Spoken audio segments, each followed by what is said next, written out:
designed something, you created it, you would want to keep up certain, keep data on it, right? You know, get certain information. And if it's not functioning properly, what do? Be like, man, let's put it out of commission. Let's put it out of service. It's called a recall. Let's recall it. And, you know, let's do away with it. You know?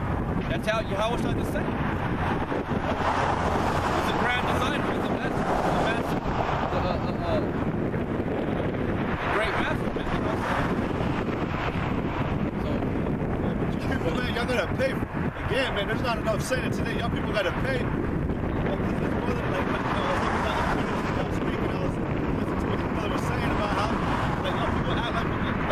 Y'all people act like y'all can say things and pay for it later, or y'all can pay for the consequences later, or you can just say it and get away with it.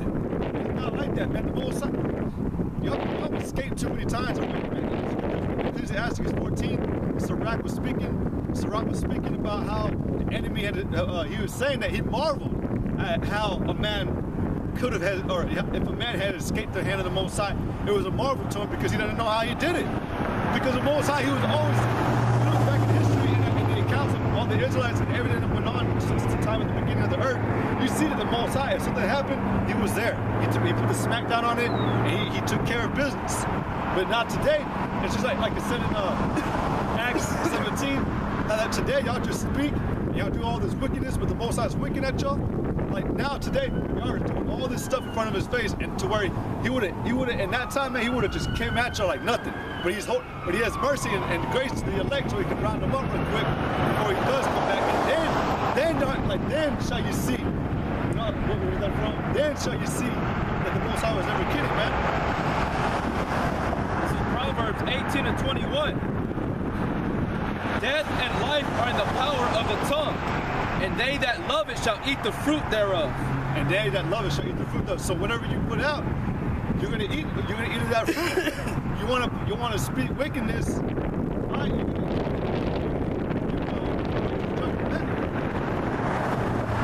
gonna ask for it back. But the elect is safe. Alright? It's just a matter of time before the Most High comes back. Alright? Lamentations chapter 4 verse 21. Rejoice and be glad, O daughter of Edom, that dwellest in the land of Uz. The cup also shall pass through unto thee. Thou shalt be drunken and shalt make thyself naked. The punishment of thy iniquity is accomplished, O daughter of Zion. He will no more carry thee away into captivity. He will visit thy iniquity, O daughter of Edom.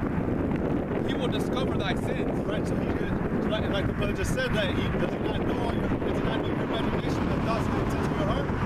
So he's coming back. He's coming back. Another thing too, man, y'all people think things that you can hide from the Most High, certain thoughts, you know, like there's things that you don't even know yourself. There's thoughts in your own mind you don't even know that you think about, but only the Most High knows. That's why you probably in that day you're gonna be asking, well, what did I do? I didn't ever think that. He's like, yes, you did. You know, because the Most High, he knows your heart, like the brother was saying. There's just like I was just saying, like all these things that y'all people think about. Like we always used to talk about you people how if you ain't in the truth, if you ain't in the truth, there's a potential. You have a potential to be any wicked thing that the Most High created a wicked man to be, or that you could do. Any sin, there's any simple thing you can do. Like if you ain't a faggot, if you ain't doing no homosexual things, but you ain't in the truth, you still have the potential to be a faggot, because this whole spirit, the whole spirit of the world, man, is of an effeminate spirit. A man can turn to a faggot real quick. Especially if you're in the truth, yeah, because you know, really you're technically a spiritual faggot.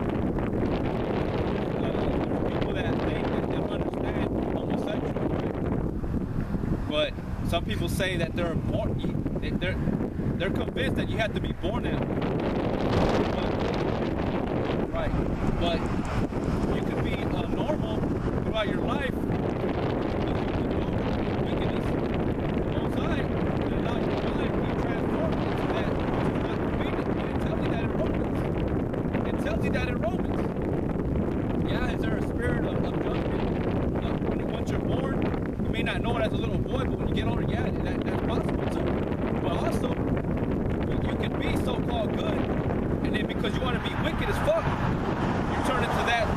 thing that you don't like. You know, you're gonna be inside in the closet faggot.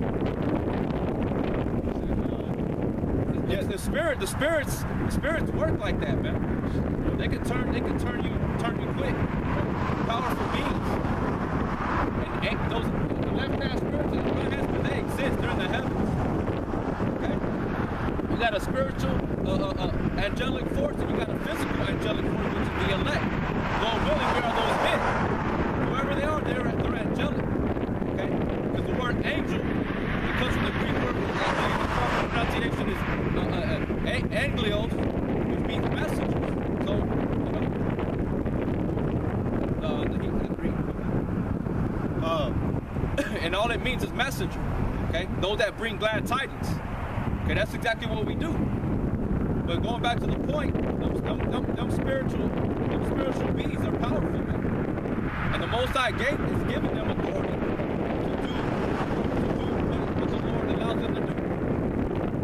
And if the one wants to turn you into a homosexual, it can happen like that. That's how powerful it is. Real quick, before I came to this truth, every brother probably had their mindset.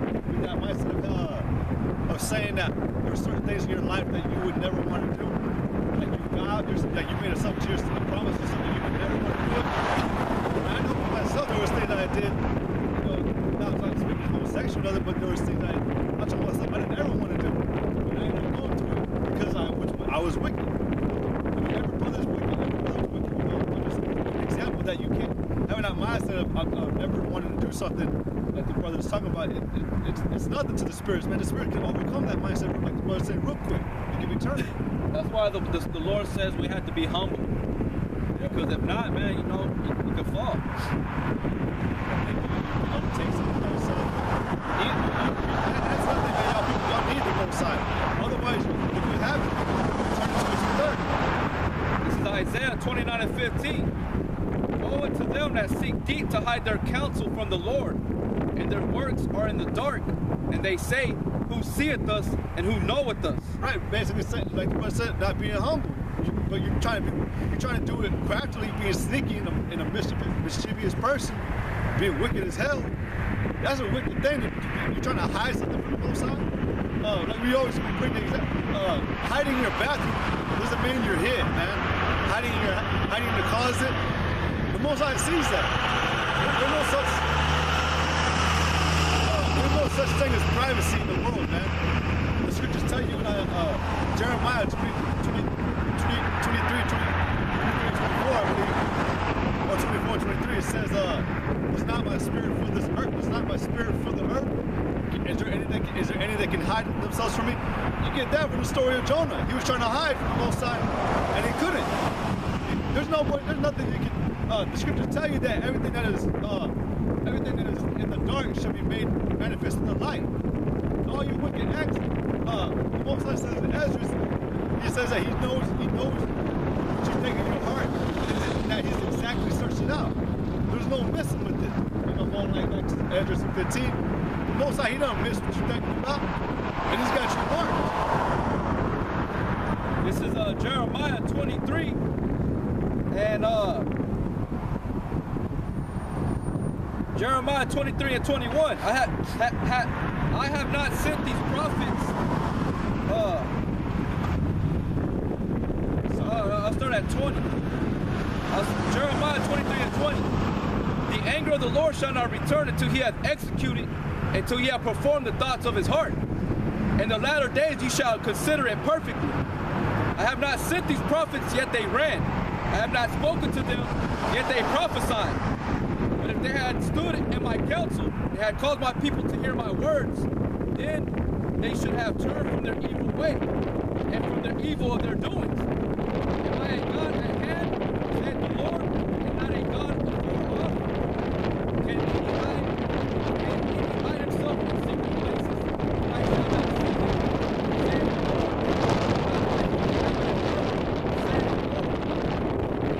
Said the Lord, basically, he's telling you he's always here in the presence. God afar. I mean, he's like right there. He's right there. He walks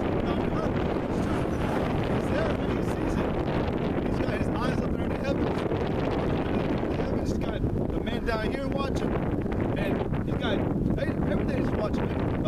Why else do you think the tree? It tells you in Isaiah, even the trees are gonna rejoice the day that America's running out. Those are, I mean, they ain't no guys or no people or having no mind like that. I'm just saying they have the thing too. They don't speak. It tells you that in Ezra's. But I'm just saying you got nothing but eyes and cameras all over the place. You know, spiritual cameras. You know, but like I said, too that real quick. About the false prophets. Well, I was just thinking, basically,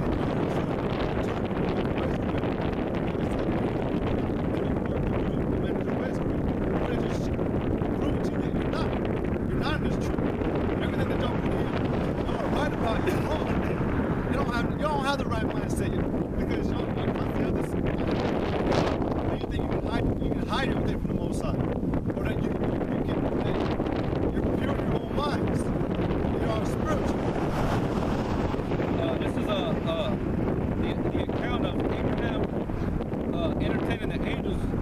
Was the Lord came down and supped with him right before he destroyed Sodom and Gomorrah. This is Genesis 18 and 16.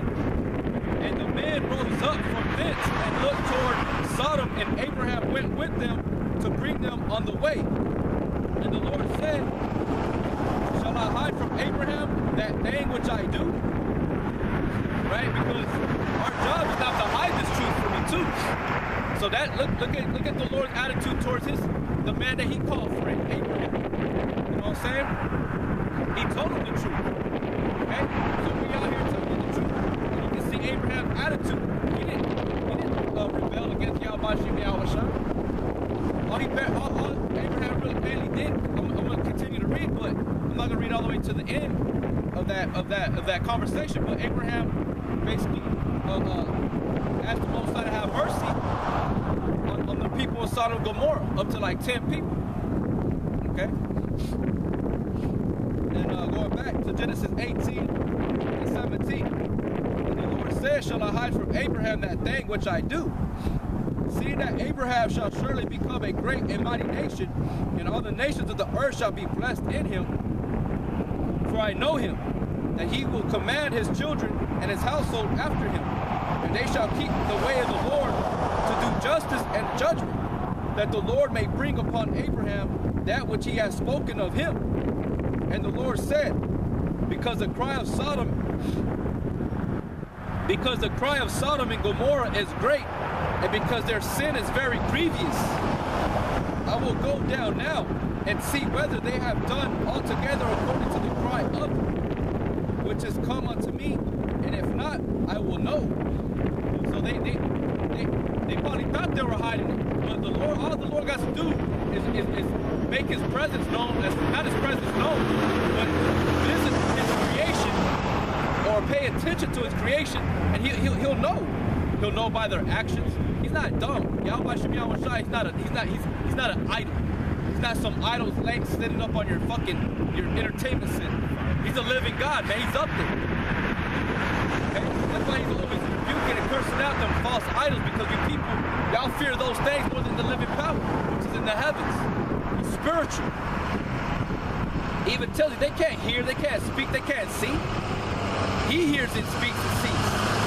But yet, where his fear?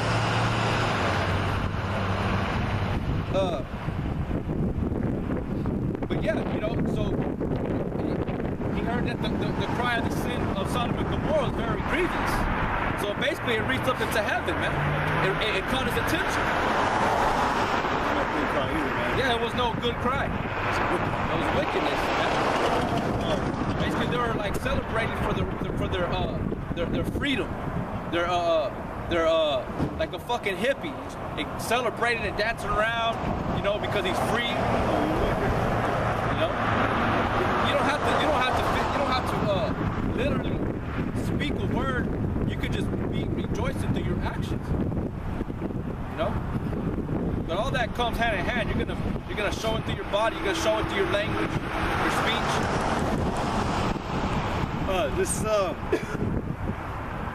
Isaiah 3 and 9. It says, the show of their countenance doth witness against them, and they declared their sin. Their show of their countenance, the look on their face, man. Yeah. the shoe of their countenance doth witness against them. Witnesses against you, man. There's a look. There is an American Esau look. Okay? What is that look? We didn't bring the sign, but the image, that look is Cesar Borgia looking like a little pretty boy, being all loving everybody. Okay? But within that, all that underneath that, they really don't even love you. It's just a false image. It says the shoe of their countenance doth witness against them, and they declare their sin as Sodom. They hide it not. And y'all hide it not. Y'all are jumping up and down like we said prior in lessons, that y'all are like children. Y'all are not ashamed. Y'all are rejoicing for the things that are not right. That's why the scripture said in Isaiah 2, woe unto you that call good evil and evil good. That get sweet for bitter and bitter for sweet. Woe unto their soul, for they have rewarded evil unto themselves. You have rewarded evil unto yourself. So now the Lord's going to give you over to your ruin, man. Like we've been saying from the beginning of this conversation. Just like the people of Sodom and Gomorrah. That was an example. We want to get that real quick in Jude 2. Okay. Because all these things are examples on how to not be. Like it's going to say in the book of Jude. Sodom and Gomorrah was a very wicked city, man. And there was surrounding cities within Sodom and Gomorrah too that were fucking destroyed. It wasn't just Sodom and Gomorrah. There were surrounding cities that were with it that got caught up too. Okay? This is Jude. Let's see. This is Jude. I guess I'll start at verse 6. It says, no, I'll start at 7. It says, even as Sodom and Gomorrah and the cities about them in like manner. And the cities right about them in like manner, man, because it's not just going to be New York that's destroyed or California. This whole place of America's going to be destroyed, man. Every single state was in 50 states on America. Every single one of them is going to be on fire. Yeah, but you know, Hawaii's going to get it, yeah. Hawaii's going to get fucked up. Puerto Rico, Cuba, they're all going to get fucked up. South America, Central America. Okay? It says, even as Sodom and Gomorrah and the cities about them in like manner. But from my understanding, America's the one that's going to get it the worst of it. Yeah. America. And the cities about them in like manner, giving themselves over to fornication and going after strange flesh, are set forth for an example, suffering the vengeance of eternal fire. Right, so they were set forth as an example for us to learn on how not to be. Because if we do be that way, what happens? You're going to be destroyed. Okay? That's what Sodom and Gomorrah's judgment was, man. Going after strange flesh. Being faggots, being bisexuals. Being into all filthiness, man. Everything that the Most High told you not to do. Spiritually and physically. Eating abominable flesh, food. Right? We had motherfuckers probably in there they were probably being cannibals. Because all kinds of shit was going on in there. And one movie where I kind of get like a little glimpse of it on is 300. Yeah. Where that deformed dude goes talk to Artaxerxes. You see all kinds of wickedness going on in there, man. They got a goat, you know, sitting up like on its bottom or whatever the fuck, look wicked. And all them females being lesbians and you know all that shit. Chain hands. That's exactly what I was saying. A lot of corruption that was going on in there. And you feel that vibration, man. And especially your brothers, man, that are in the truth of the elect. We feel that wicked vibe, man. Like, man, you walk to the city, you're trying to do your daily business. If you have to get something, you may be trying.